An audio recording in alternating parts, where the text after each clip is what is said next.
know it was a long time ago, but I have like nothing but like fond memories from my time at Lakeland College, and I'm just gonna you mean start. I'm gonna start backwards, and I wrote down a couple pieces. I'm gonna share a little bit of writing, and I'm gonna share a little bit about my story and my relationship with Lakeland College, and so I'll start backwards, and I'll map this out in some kind of coherent way today.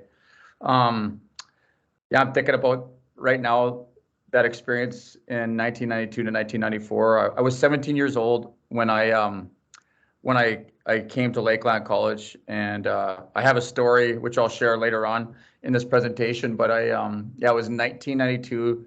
I was 17 years old. Came from a farm in Saskatchewan to the booming metropolis of Lloydminster, and went to Lakeland College, and entered into a program called Rehabilitation Services. And I learned a significant amount about myself, but I learned a significant amount from the people around me in that program. I was surrounded by like aunties in that class. I think there's three men in that class, and the rest were like strong, spirited women, like that had a vision for what they wanted to do. So they always aligned to my 17-year-old attention span in good ways to get me back on track, and I learned so much from them, and it was just such an awesome start to my educational journey that I can't say enough about that experience. It stayed with me all along the way and gave me like a foundation to keep growing. That is for sure. And I'm not just saying that because I'm doing this for Lakeland College right now. I'm saying that because that's the actual truth of the story. That's the truth of the matter. I'm very connected to Lakeland College in the present. I'm thinking about it right now. Last week, young people from my community, 30 young people from my community in Montreal Lake Cree Nation, toured Lakeland College, and then participated in a fantasy camp with your Rustler Athletics program. And we looked at programs and looked at some of the Indigenous programs that you have and offerings. And my people were blown away. My young nephews and nieces and cousins and relations. I wasn't even there. I was in California speaking, but I made the connection for them to come to Lakeland College. And I wish I was wearing my hoodie. We had hoodies made with Montreal Lake Cree Nation logo and Lakeland College, the Rustlers Athletics program, where our kids in our community are like wearing them like so proudly. And it seems like such a small thing just to do like a campus tour, but really trying to do what I learned a long time ago at Lakeland College is that you have to like create experiences for people to imagine something different within themselves. And what I got from Lakeland College is I had an experience where I could imagine myself being something different. And I'm looking back at my life, as I've gone down the road, and thinking about how like those early roots are so important, and that foundational piece is so important. I had kind professors that believed in me.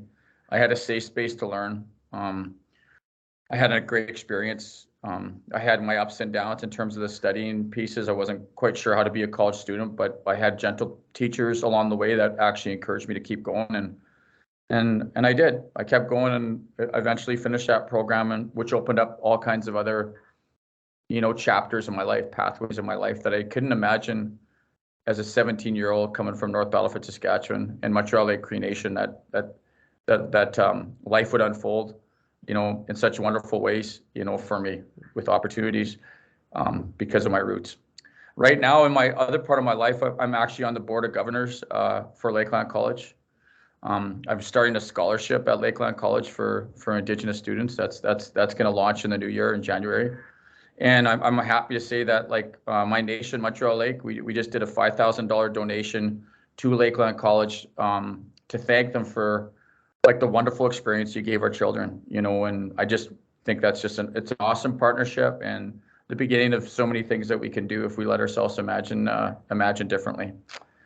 So I'm thinking right now of 1992, which is like such a long time ago. I'm thinking right now. I'm in a. If you hear the background, I'm actually in a school right in Edmonton right now, Jasper Place High School on the west side of Edmonton. It was a school where I began my teaching career. A school where I designed like programs to engage with Indigenous youth, design like a graduation coach model for young people. And I like have a parking stall here, and every Thursday and Friday I come here just to say hi to kids. So I go stop in at classes. I sit in the classes, bring tea, do pop-up pizza parties with kids, and I do that just to remind myself and to keep grounded in my roots, right? To keep grounded in terms of like those foundational pieces that I believe in education. I believe in children. I believe in the whole spirit of relationship, regardless of like our sexual orientation, our cultural differences, our religion. I believe that, if we go always back to the roots of relationship with children, that it'll never steer us wrong. It'll always guide me, no matter what's going on in my life, even difficult things. If I always go back to youth, my spirit, my cup, my sustainability, my energies, like just everything works out so much better. So I come here where the kids think I'm doing them a favor, but they're actually doing me the biggest favor, because they're the gift that keeps on giving. I come here and just got met by like 6 kids, and they give me the most giant hugs, when I come see them, and I'm like, this is a good way to live my life. I just do it as part of like my service, as part of like my routine, to always go back and be grounded in the work with kids, not just to write about it or to research about it. My other part of my life, I'm currently I'm a professor at the University of Alberta.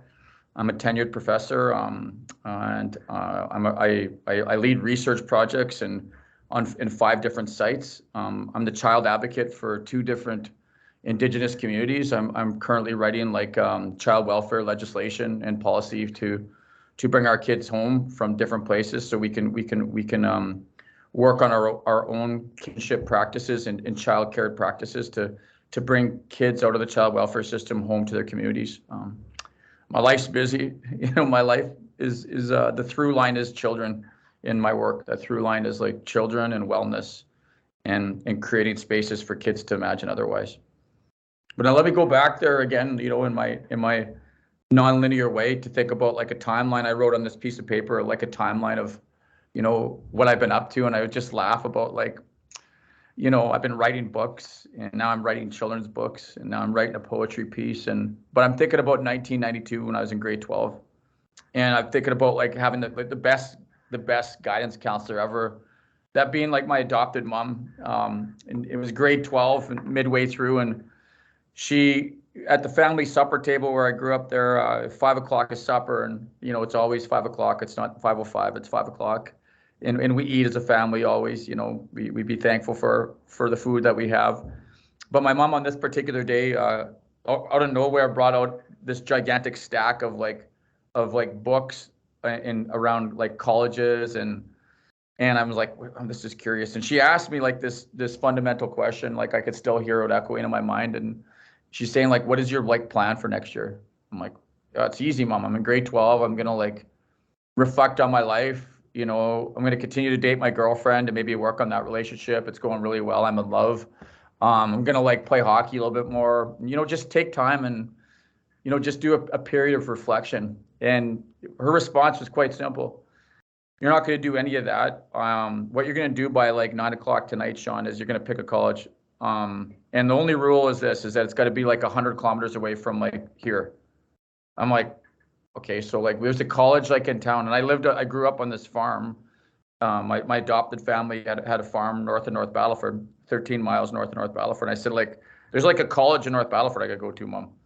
And she just said, I think that you're missing what I'm telling you, what you're going to do. The rule is this, is you're going to pick a college by 9 o'clock, and you're going to it's got to be at least 100 kilometers away from this house. I'm like, that's not so basically what you're asking me is to you're gently kicking me out. Is that what you're saying? I'm like, she goes, no, I'm just encouraging you to spread your wings in a good way. And so I had the pressure from after supper from 6 o'clock to 9 o'clock to find myself a college. And I'm like, okay, this isn't normal. I was a guidance counselor in my life. I know that's not normal practice. I work with high school students. You don't give them 3 hours to choose your life, And I never asked her what the consequence was, but I knew she was pretty serious. And my dad was so quiet, and he just said, shook his head and agreed with her. when I fumbled through these books, and I had no clue. I didn't even know what my skill set was. Like my summer job was like raking seaweed and like helping my dad on the farm, like shovel grain. So I don't know what the skill set is or like how to apply that into like college life. And my high school grades, I still kept those. That was like, you know, meandering like 55% or something like that. Like no focus, no like real like vision, except this conversation that said you got to pick a college. And unbelievably, to like I don't know what it was about like Lakeland College. It seemed close enough, and then there was like some pieces there about that rehabilitation services program that like resonated with me. It was like working with people, working with like folks, you know, who have some struggles. It might be like physical, intellectual disabilities, cognitive pieces. There's also like a big piece around youth in there, and I'm like, well, maybe I could be good at that. Maybe like, I mean, what I knew that I loved is as I loved sport and movement and wellness, but like maybe somehow I might be good at working with people. And like at that point, you know, Lakeland College would ask you, and I'm not quite sure if they do that right now, but like you had to like write an essay, you know, about some of your experiences. So I had no relevant experience. So what I did is I looked up in the phone book, and I phoned like a sheltered workshop in North Battleford. And I went to a sheltered workshop and observed on a Saturday. And like I remember like just being like uncomfortable, scared. It was with adults. I didn't know anything. So I just sat there and like watched. And it was good. That was good medicine for me. And so I went back again on another Saturday. And then I went back another Saturday and another Saturday. And I then became like a volunteer, you know, at this place. And it was a sheltered workshop and for adults with disabilities that were trying to gain employability. I wrote an essay. You know, I don't think it was a good essay, but I wrote from my heart, you know, which actually in some ways is what I teach kids right now, is that you got to write from your heart place. And I wrote that essay. And then Lakeland College, thank goodness they gave me an interview, because if they judged me on my credentials and my scores in high school, I would never have gotten an opportunity to even study. So they actually brought me down to Lakeland College. I did my interview, and that was good. But they made me, I remember this, they made me do like a cognitive ability test because my marks were so low. I was like what some would say an athlete at that time, but my mark in phys ed was like 52%. Like that's like horrible.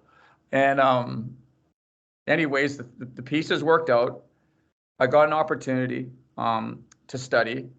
And I like still remember like just being so excited about going to college. And I remember my first essay, like coincidentally, and maybe as part of like my own timeline, my own metaphor too, is like I kept every single essay from my time in college. So my first essay was about organizational behavior. And I'm just thinking to myself as I reread this in this loopy handwriting, I didn't even have a typewriter. And it was like horrible writing, horrible penmanship. And it was on organizational behavior, and I laugh about that because I'm like, how, as a 17-year-old, would I know anything about organizational behavior? I never even had. I worked like quite literally raking seaweed by myself, you know. So I don't know what the organizational behavior like lens that I was taking to like write this essay about how I thought organizations should operate. I didn't have any kind of a baseline, but I giggled at this essay that I wrote, and I keep it as a reminder of like just not only like great times, beautiful times, but like also like your own personal growth. You mean that we're always in the making, and we're always on the way, and that we cannot let anybody define our parameters, you know, our possibilities. That, you know, that was a starting point on my timeline. And if at 17 years old, I knew that maybe I'd get to see a little bit of the world, or I'd continue to study. I never predicted that for myself at all. I was just happy working with people. When I went to Lakeland College, I ended up making the college volleyball team, the Rustlers volleyball team. That was also a formative and foundational experience. But contrary to like what people think, like sometimes in the world that we live in, is that many people think that because you're First Nations that your college is like completely paid for, or you have all these like treaty rights and these pieces. It's none of that in my life is true or was true. I had to do like what everybody else does and learn from it, and you know, look in the newspaper and try to find a job. And I wrote in my notes here, like for this little talk, is that like the best teacher, I wrote the best teacher. So the best teacher to me was the young person that, you know, I got a chance to work with when I was going to college. So my job was every morning before I went to college is to wake up a young man, get him ready for breakfast and get him on the bus. He had spina bifida. He was nonverbal, just a beautiful young man. And I was supposed to provide wellness and recreational opportunities. And then in the evening, it was this other awesome opportunity. You know, I would take him to come with me to watch me play volleyball. He'd be part of our team, and we'd spend time there. He was in a wheelchair, and then I'd take him home, and I'd get him ready for bed, tuck him into bed, and I learned so much about myself. You know, so I came to Lakeland College, a 17-year-old, you know, with selfish intent, you know, not really having a big world view. Working with that young man, I worked with him for 2 years. He was my best teacher. I worked with him. We spent time. I learned a lot about like, playing off his body, you know, and what I mean by that is that like when somebody can't like give you the feedback that you need in terms of verbalization, you learn quickly that you can feel things off someone's body when they can't talk. You could feel when they're scared, a young boy, or you could feel when they're happy. You know, you could feel when they're sad. You could pick up on the in between spaces. You can sense these pieces in a different way. And I write in so much of the work that I do, like that was the best teacher. To learn to care for someone besides myself, to learn to like listen differently in the forest, you know, so to speak, metaphorically, learn to listen and to pay attention to the behaviors, to the silences. The silences are beautiful teachers when we let ourselves go and really pay attention to silence. So I just think about that foundational piece about getting that opportunity to work with that young man. He ended up paying my college. I saved every single penny so I could go to school and I could have some food and I could put gas in my car. And my grandma, my adopted grandma, paid my tuition as long as I was paying attention and continue to grow. And I did, you know, 17 to 18, 18 to 19, finish it off my college diploma, which I'm so proudly put on my wall. You know, 2 years and I was the class valedictorian, met some wonderful people along the way, and still I get a chance to go back home to Lakeland College in these different ways in my life now. It's a blessing. You know, you started the Aboriginal Teacher Education Program. I'm like a big fan of that. You just had a gigantic graduating class. We have dynamic programs in both Vermilion and in Lloydminster. I'm a huge fan of the Gold and Green, you know, and I'm proud to be from Lakeland College. That is for certain. The best teacher, I said. You know, people ask me, Sean, you know, like what, like you mean young people? I say like, Sean, like you're successful. And I'm like, I don't like using that word because I'm a work in progress and I'm in the making still. But they say like, how do you do it, Sean? How do you do it? Can you give us like a blueprint? I'm like, the only blueprint I know in my life is that anything that's happened to me along the way, like wasn't because of me. It was because of the people around me, the people that were like helping me on my journey, that were like helping me think about things differently and gently showing me and teaching me. And those teachers came from all kinds of different places. And teachers were children, teachers were people, teachers were non-Indigenous and Indigenous folks. They were people who like helped me see something different within myself. I wrote in my notes, and I wrote a story about this, is that, you know, walking through oranges, I call it. And you're like sitting there thinking, I'm like, what is this guy talking about, walking through oranges? And I just write these little notes. I journal every single day of my life. And I have like journal after journal after journal. And in those journals are stories that I write and kids' books and then other pieces, you know, from my life. And when I can't journal, what I do is I like talk in my phone. I put my voice memo recorder on and I talk about the experiences. And then I go back after and listen and re-listen like a podcast. And then I write. I write children's stories from there, and I write pieces pieces of my life. But I wrote this little piece in my journal called Walking Through Oranges as like a reminder. So like my adopted dad was this awesome farmer, and they adopted me from Montreal Lake Cree Nation as a little boy, and they brought me to a farm in North Battleford, Saskatchewan. You know, non-Indigenous people, white people, but most importantly, they were people that cared. They were people that wanted to give me an opportunity that let me put my backpack down there, that took care of me. They gave me a privileged life, like filled with like food and kindness and love and happiness, safe space. I got to play on an outdoor rink every winter that my dad would make for me. I write about that, and I got to play sports. I got to travel. I got to see things that I might not have been able to see. That was a good story. I talked to my dad, and he was hoping in his life that he would, like, I would take over the family farm. And like what they did is they like picked the wrong like kid, because like I'm the worst farmer ever. And my dad, I would laugh so hard now when I think about this, is I'd walk out to help him farm. I'd walk out in like a little muscle shirt, and I was like 110 pounds. And I'd walk out with a pair of flip-flops in like shorts and said, "Okay, Dad, I'm ready." And he'd like say, like, "Can you please go back inside? Like, you're like, I don't want the neighbors to see you. Like, put some clothes on and go back inside." So he picked like exactly like the wrong kid to take over the family farm. And I remember phoning my dad and talking to him when I graduated. When I graduated, I caught a ride to like Victoria, BC, like right after graduation that summer. And I started selling fruit on the side of the road and pumping gas. And so I phoned my dad and told him and he's like so proud of me, because I'm the first person in their family, and my adopted family, to like graduate with a diploma. Like, and the first person, he had a grade 6 education, my late dad, and he was like so pumped. And then he's like, I phoned him so he goes like, "You're gonna come home, you're gonna take over the farm, you work with me." And I'm like, "No, Dad, like, you lost your opportunity, Dad. Like, it's too late, man. I'm already on the road. Like, I'm selling fruit on the side of the road right now. It's like the best job ever." And like, I phone him on a payphone and it just goes silent. And I phone him back. I'm like, "Hey, Dad, did we lose connection?" And he's like, "No, like, I just hung up on you. Like, that's what you're doing." He goes like, "You went to college.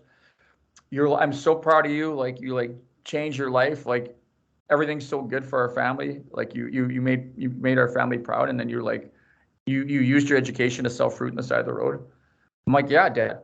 Like, it's the best job ever. Like, I meet people from all over the world.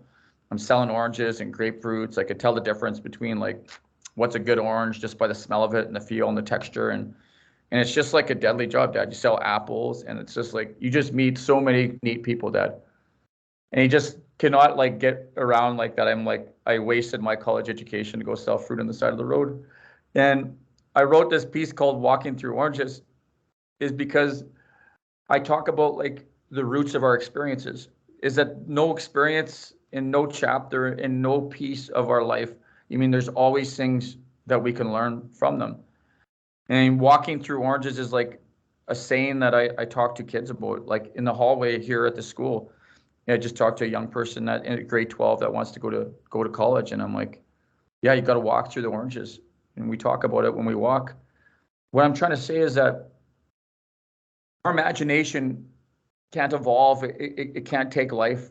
The colors, the animation, all those beautiful pieces, they can't manifest themselves. They can't become real unless we have experiences, like walking through oranges, selling oranges on the side of the road, where we could touch it, where we could feel it, where we could taste it, where we can begin to imagine something different. And so like one of like my like foundational philosophies in the work that I do is that you have to like connect young people to experiences like Lakeland College, like having a fantasy camp, experiences like, meeting the most awesome welder, or the best person, the best farmer, or like to actually walk on a ranch, to actually feel things differently, not only metaphorically, physically, to help us to execute it, to like fill our imagination. And when we fill our imagination through experiences, like our imagination can continue to grow and grow and grow. And it's the truth. It's for real. I'm just reminded like of prior to COVID, of got invited to Toronto to go speak, to do a keynote, and it was with like the superintendents from all the gigantic school boards in Ontario, including Toronto. And I said, I won't go speak unless young people can be invited to come see me speak. I want to meet them. And they like said, no, like, why would we bring young people? I said, and why wouldn't we not bring young people? And I'm not going to like speak unless you bring some young people, fund some young people to come. And we went back and forth, and back and forth. And they finally said, okay, we'll allow you to fund young people to come. So my goal was like before I spoke that night was like to spend time with them and someone in their family, a guardian or whoever brought them, to spend time with them before, like to have a lunch with them, to just get to know them, to like imagine a little bit together, play a little bit together, and then I'll speak at night to the adults. And I met all these young people, like from different parts of Ontario, that had never ever in their life been to Toronto, that for some of them had never ever been on an escalator, had never ever been on an elevator, had never ever slept in their own bed by themselves, and some of them had never even had a TV. So they were like filled with like overwhelming spirit, overwhelming hearts to actually, walk through something different. And then we walked together, and they obviously had never been on a plane before. So this experience, it shifted all our worlds. It rocked their world. It was actually overstimulating for them because some of them had never ever seen this before. But that's the kind of piece I think with is that that we all have to walk through oranges. We have to like go back to our roots, go back to the experiences, go back to those pieces so we can like always hold our imagination open to possibilities that we cannot see right now, that we cannot see. If we were to go back to my 17-year-old self, going to Lakeland College, like I would never ever thought that I'd even go to university in my life, because people like me in my mind said like I wouldn't be able to go to university because I'm not smart enough. But the best teachers, came to me all along the way on my timeline. They came to me because I was open to like learning, A, and then B, like maybe they saw something in me that I couldn't quite see. So my life right now, I'm like 47 years old now, and time has continued to pass me by. But my life is like filled with like the G for gratitude and the G for giving. So the reason why I come back to school like this, to schools like high schools, just to hang out. They gave me a parking spot here just to hang out with kids. I go sit in classes for a cup of tea and talk about like issues, talk about girlhood, talk about feminism, talk about Indigenous rights, talk about like sports, go play basketball with kids, just be present, keep on learning from the people that are around us. 1,234.62. 1,234.62. 1,234.62 is a check pay stub from my first experience working at the Main Street program in Saskatoon, Saskatchewan. So even though I was selling fruit on the side of the road, my dad didn't know that like I put an application in actually to work with people, to use my education in a good way, in an honest way, in a kind way. So I put my application in after Lakeland College at 19 at Saskatoon Public Schools. Sorry that there's going to be announcements in the back here. So I applied for this job working as a youth worker with folks, with kids that were in grade 9 that had been kicked out of the regular school system. And the goal in this program was to try to get them back to transition back to regular school. So I got called in late August, from this woman and said like, hey, we got your resume. We'd be interested in having a conversation. And can you come down for an interview? I'm like, yeah, I could do that. But I have to like hitchhike back to Saskatchewan from BC. So I hitchhiked all the way back from BC to Saskatoon, Saskatchewan. And I remember like walking into this like what I thought was supposed to be a school, but it was like this storefront on Broadway in Saskatoon, if you've been there before. So it was a little office building like that was transformed into this like educational space for kids. And I remember opening up the door and I remember seeing this vintage green couch from the 1970s, and there was a woman sitting on the couch, and her name was Laurel, and she welcomed me in, and I'm like, was so nervous. I had all these ideas about like, about my interview. I was dressed up, and went through all the pieces that we learned in college about like having a real job interview. And this woman asked me every single thing in my life, but like anything about like nothing about like school or like working with kids, because I had no experience working with kids.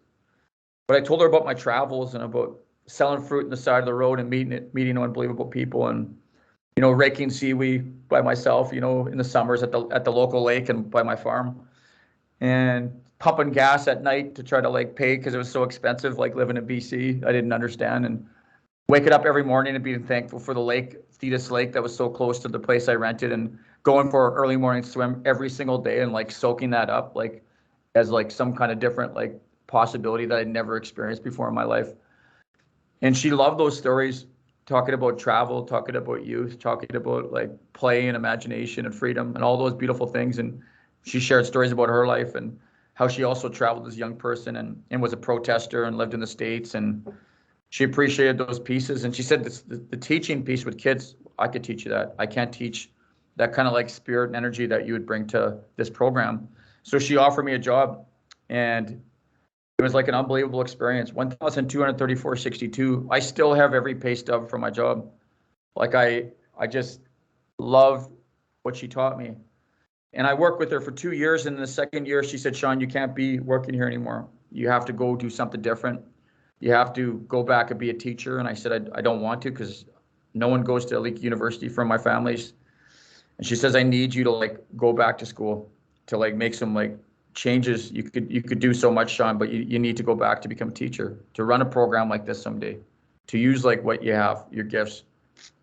And I just did not believe in myself, but she believed in me. And this is a time before reconciliation, right? Like she did this because she was the best teacher. Another person that saw something different within me that I couldn't see in myself.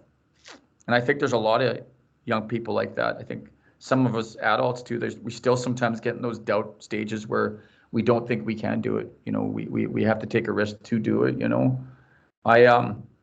She said, what I'm going to do, Sean, is like during this next school year, I'm going to take you to the university. I'm going to put you in classes with my friends. We're going to go drink coffee and tea in places that you're uncomfortable, that you've never been. We're going to listen to music. We're going to go to the library. We're going to learn to write essays together. We're going to do this together. And literally, this woman who was my boss did all those things that she said she was going to do. And by the time I was done that school year and getting ready to apply for the Indian Teacher Education Program at the U of S, I felt like I could walk 10 feet tall. Like I had been there before so much that like I was comfortable, that literally like I could walk through the oranges. I could be here alongside people and experience this different type of music, this different rhythm that I had never imagined before. And it was familiar to me. I could walk through it. I could be more at ease in that world, you know. This woman, her name is Laurel, and I lost her like during COVID. She passed away, but we became friends forever. You know, she used her credit card to help me like pay for my registration because I had no credit. You know, so she helped me sign up for school. There's a barrier that I didn't even know existed, but she helped me by lending me that opportunity through a credit card to sign up at the university. Well, it turns out like that year became so special to me where I got my confidence, and I talked to kids about, we wear t-shirts that say walk 10 feet tall. So we walk 10 feet tall. I learned that I loved books, and I loved reading, and I loved research, and I loved writing, and I stayed in that library for so much longer than I needed to, but I just soaked it up. It was like just an unbelievable experience to me to like sip tea, read books, and let your mind be filled with things that you never knew about. Learning about yourself. You're learning about so many different things, and you're learning from the environment that is so different, so beautiful.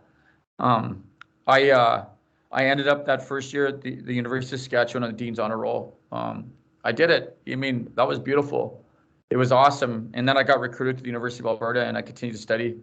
I did my my B.Ed, my B.A., my M.Ed in psychology, and my PhD at the University of Alberta.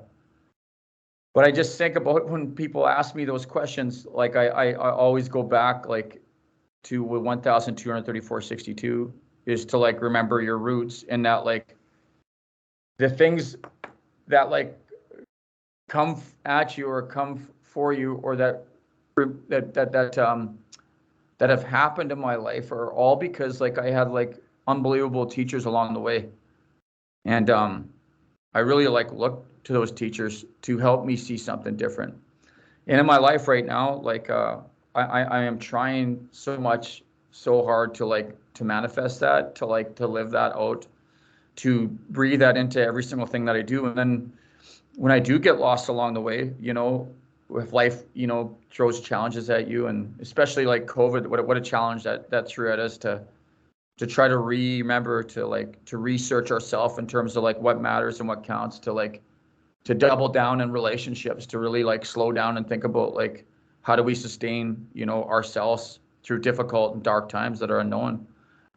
I went backwards and I said I'm gonna be like going back to the thing that fills my cup. Youth, working with youth. And that's why I volunteer at schools. That's why I set up scholarships. I have 6 scholarships that I've started in various institutions and high schools. Just because it makes me feel like unbelievable special. Last year, like I said, I make assumptions about things in my own community, Montreal Lake, where I'm very invested with my community, very connected to my community. I found out like I made a huge assumption that most kids have bikes in my community, and went and sat with the young people, and most of them don't have bikes. And so what I did is over COVID is like every like speech I did or whatever I did in terms of like putting myself out there for projects, as I took the money that people gave me through speaking, through like doing workshops and those pieces, and I bought a bike for every child in Montreal Lake. So like last year, like now I bought like 600 bikes and helmets, by the way. Thank you. Some of those helmets don't get worn as much as they should, but I bought bikes for kids because I thought like, especially during COVID, when things get difficult, when like mental health is like attacked, when addictions is higher, when like violence is higher, is that sometimes in our life, metaphorically and physically, we need a bike to a different experience, to bike to a different possibility, to bike to a place of freedom amongst the trees. I just believed that like sometimes just biking something so simple could actually take us out of like harm's way and actually take us to different spaces. So I love that those pieces just to keep on growing in good ways. And now like what I'm doing is like I'm buying like shoes for elders in like various communities, and we have walking programs with elders and kids, and we have track programs where elders are in our community are leading the way as track athletes, but they're modeling for our younger ones. So I buy them the best shoes I possibly can, and we laugh together, and we wear like fancy swag, and we're just like learning to live together. And back home they called basically a lot of the work called is Mito Waska Waywin is like moving well in Cree. Mito Waska Waywin. But moving well is philosophical. It's like spiritual. It's not just physical. It's like we want to move well in relationship. So when I work with kids in the community, we always wear that on our shirts. Mito Waska Waywin. When we were in Lakeland College, I got hoodies and T-shirts for everybody, and on the back it says Mito Waska Waywin.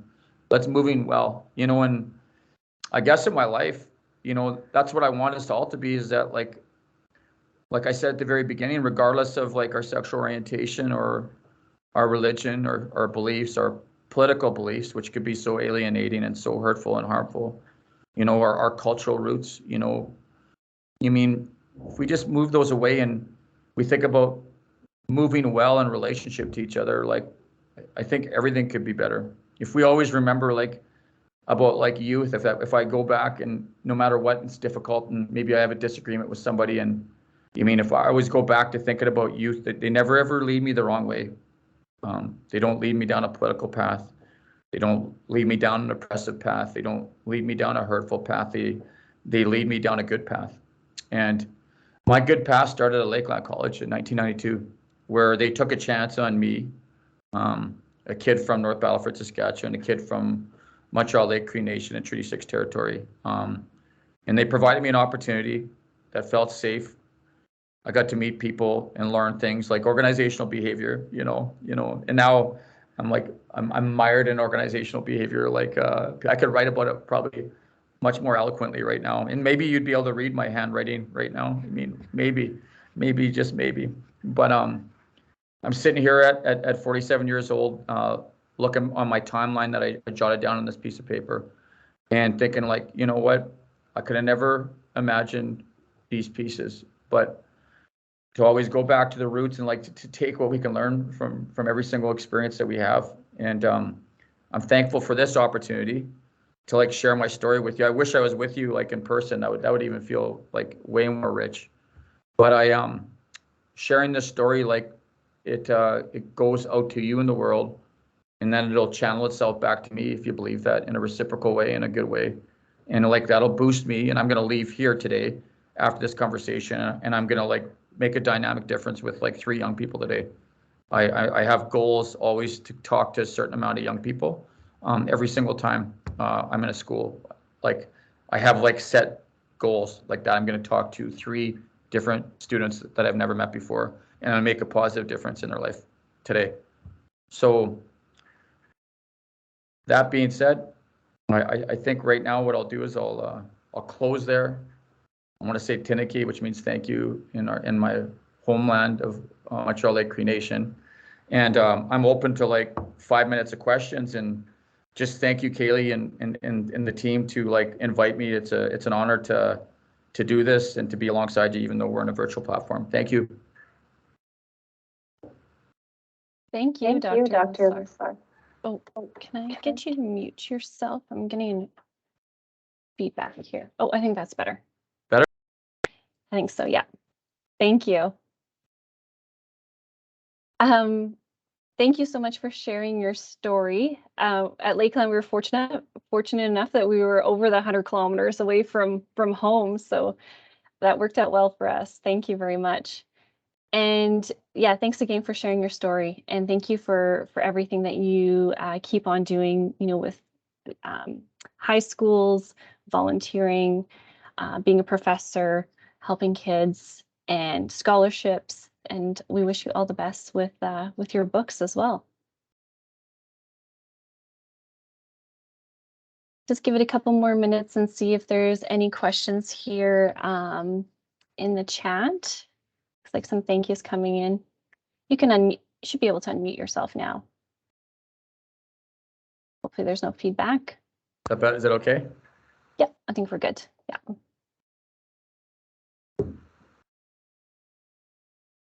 So what's your plans today for the rest of the day? Go meet like 3 dynamic kids. Nice. Yeah. That's great. Meet dynamic kids, and then I'll probably do like some like pop-up tea party. I always do that in schools, like so. Develop this philosophy, the pedagogy of tea, where like I drink tea with kids, you know, and just gives the chance. High school kids just love having a cup of tea.